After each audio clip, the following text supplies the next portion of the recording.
সবাই ভাবে ভাই আমি পাগল।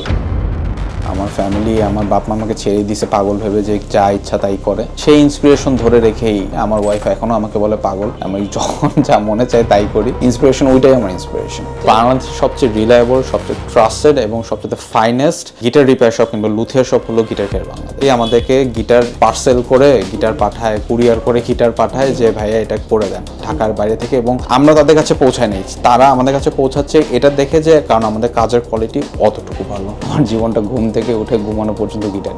আমার জার্নি স্টার্ট হয়েছে as a musician. So guitarist হিসেবে যখন আমার জার্নি শুরু করি, তো তখন থেকেই আমার গিটারের ভালোবাসা একটু অন্যরকম ছিল। গিটার ইনডেপথ ভালো লাগতো, বাজাতে যেরকম ভালো লাগতো, গিটারের ডিটেলসও সেরকম ভালো লাগতো। তো একটা সময় আসে যখন আমি প্রথম ইলেকট্রিক গিটার এফোর্ড করতে পারতেছিলাম না। আমরা মিডল ক্লাস ফ্যামিলি থেকে বিলং করি। একটা মানে 35,000 টাকা দিয়ে গিটার কেনা সম্ভব না সবার পক্ষে। মানে হঠাৎ করি, স্পেশালি এসএসসি পরীক্ষার পরে এত বড় গিফট চাওয়াটাও একটুখানি। তখন একটা প্রজেক্ট নেই যে গিটার বানাবো। ছোট থাকতে ইলেকট্রিক গিটারের উপর একটা ঝোঁক ছিল। তো সেই ইলেকট্রিক গিটারের ঝোঁকের থেকেই ভাবা যে কিরকম একটা গিটার হইতে পারে আমার জন্য।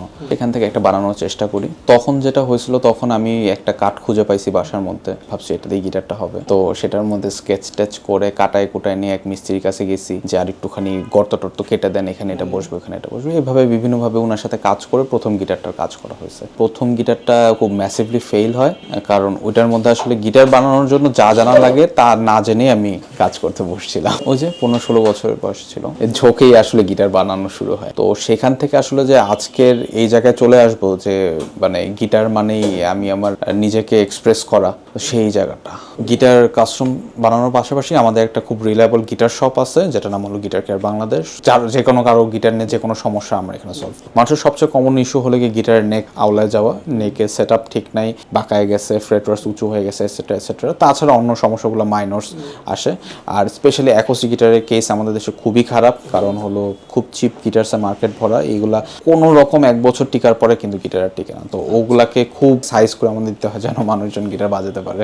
ভাঙা গিটার মানে কি, আমাদের গিটার যদি কোনো ধরনের ওয়ার্কিং কন্ডিশন না থাকে, একদম যে কোনো অবস্থায় উই ক্যান ডু এনিথিং। যখন গিটার চেনা শুরু করি, তখন আমি আসলে একটা সময় বুঝতে পারি যে মানে সবচেয়ে ফাইনেস্ট জিনিস হলো দ্য কাস্টম শপ প্রোডাক্টস, মানে গিটারের কেসে। কারণ গিটার এখন দুনিয়া জুড়ে যেভাবে বানানো হয় ফ্যাক্টরিতে, আপনি যে কোনো মোবাইল অ্যাসেম্বলি যেভাবে করা হয় ওভাবে করেই কিন্তু গিটার করা হয়। স্টিল গিটার একটা এমন একটা প্রোডাক্ট যেটা হ্যান্ড টাচ ছাড়া করা সম্ভব না, বা শুধু মেশিনস করতে পারে না এটা। সেইখান থেকে যখন আমরা যেটা চেষ্টা করি, যে আমরা ইনস্ট্রুমেন্টের ফুল জিনিসটা পাওয়ার চেষ্টা করি, সেটা পেতে গেলে আমি দেখতে পাচ্ছি যে মানে আপনি মার্কেটে এক্সিস্টিং গিটারের মধ্যে পাওয়াটা খুব মুশকিল। যে আপনার একদম যেটা পছন্দ, আপনার হয়তো এই ব্র্যান্ডের এটা একটা পছন্দ, ওই ব্র্যান্ডের ওইটা একটা পছন্দ, সবকিছু তো আপনি এক জায়গায় পাচ্ছেন। সবকিছু আপনি এক জায়গায় তখনই পাচ্ছেন যখন এটা কাস্টম মেড হচ্ছে। আমরা পুরোটাই কাস্টম শপ হিসেবেই রান করতেছি। হ্যাঁ, কারণ আমরা যেগুলো আমাদের ইকোনমি মডেলসগুলো যেগুলো, সেখানে আমরা যেমন 3টা খুব পপুলার শেপ রেখে দিছি, যেমন হলো স্ট্র্যাটোকাস্টার, টেলিকাস্টার অ্যান্ড লেস পল। তো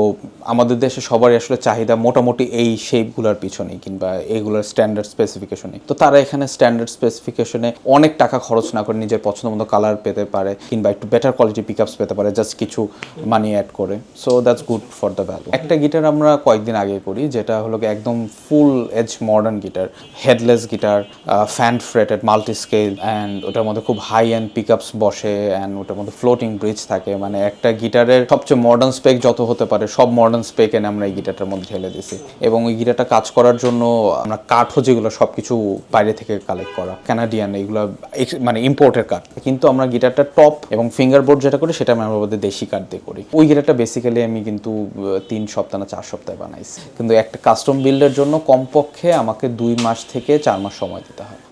ওই গিটারটার আমাদের ফাইনাল প্রাইসিং ছিল হলো 2,20,000 টাকা। বিক্রি হয়েছে বলে ওটা অর্ডারই ছিল। আমরা তো অর্ডার ছাড়া কাজ করি না, মানে আমরা রেডি প্রোডাক্ট কিছু রাখি, কিন্তু বেশিরভাগই আমরা অর্ডার বেসিসে কাজ করি। নেক্সট প্ল্যান আমাদের এটাই যে আমরা আমাদের গিটারকে ইন্টারন্যাশনালি পোর্ট্রে করতে চাই।